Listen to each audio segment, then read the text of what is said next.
baie welkom by Leer Ken God. My naam is Abigail en in hierdie video gaan ons Levitikus 3 doen. Kom ons maak ons oop toe en ons vra vir Here om ons die woord oop te maak. God ons hemelse Vader, baie dankie vir nog 'n geleentheid om U beter te leer ken. Maak asseblief ons die woord oop sodat ons kan sien wat ons moet sien, hoor wat ons moet hoor en leer wat ons moet leer. Ons bid dit in Jesus Christus se naam. Amen. Die opskrif is die dankoffer. En as 'n dankoffer sy offer is, as hy dit bring van beeste, bil of vers, moet hy dit sonder gebrek voor die aangesig van die Here bring. En hy met sy hand op die kop van sy offer lê en dit slag by die ingang van die tent van samekoms. En die seuns van Aaron, die priesters, met die bloed rondom die altaar uitgooi. Dan moet hy van die dankoffer 'n vuuroffer aan die Here bring, die vet wat oor die binnegoed lê en al die vet wat aan die binnegoed is. En die 2 niere en die vet daarop wat aan die lendene is en die lap aan die lewer by die niere moet hy dit wegneem. En die seuns van Aaron moet dit op die altaar aan die brand steek, op die brandoffer wat op die hout is, bo op die vuur as 'n vuuroffer van lieflike geur aan die Here. En as sy offer 'n stuk klein vee is, as 'n dankoffer aan die Here, moet hy dit bring sonder gebrek, ram of ooi. As hy 'n skaaplam bring as sy offer, moet hy dit voor die aangesig van die Here bring en sy hand op die kop van sy offer lê en dit slag voor die tent van samekoms. En die seuns van Aaron moet die bloed rondom die altaar uitgooi.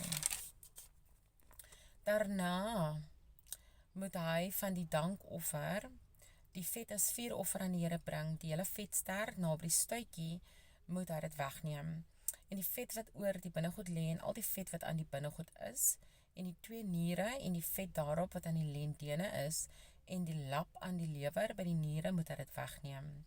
En die priester moet dit op die altaar in die brand steek as vuuroffersprys vir die Here. En as sy offer 'n bok is, moet hy dit voor die aangesig van die Here bring en sy hand op die kop daarvan lê en dit slag voor die tent van samekoms en die seuns van Aaron moet die bloed rondom die teen die altaar uitgooi.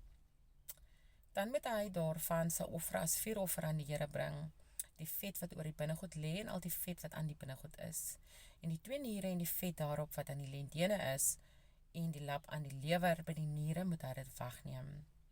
En die priester moet dit op die altaar aan die brand steek as vuurofferspys vir 'n lieflike geur. Al die vet behoort aan die Here. 'n Ewige insettinge is dit vir julle geslagte in al julle woonplekke, geen vet en geen bloed mag julle eet nie.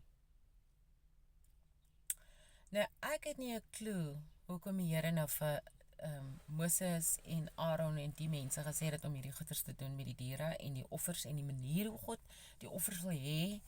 I've no clue. Ek het geen idee nie. Ek wonder baie graag.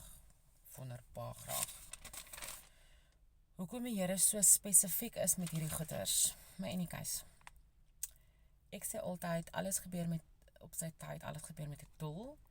En die Here sal weldra vir 'n mens goeders openbaar as hy wil hê jy moet sekere dinge weet op sekere tyd. So ja, dis die einde van Levitikus 3, tot 'n volgende video.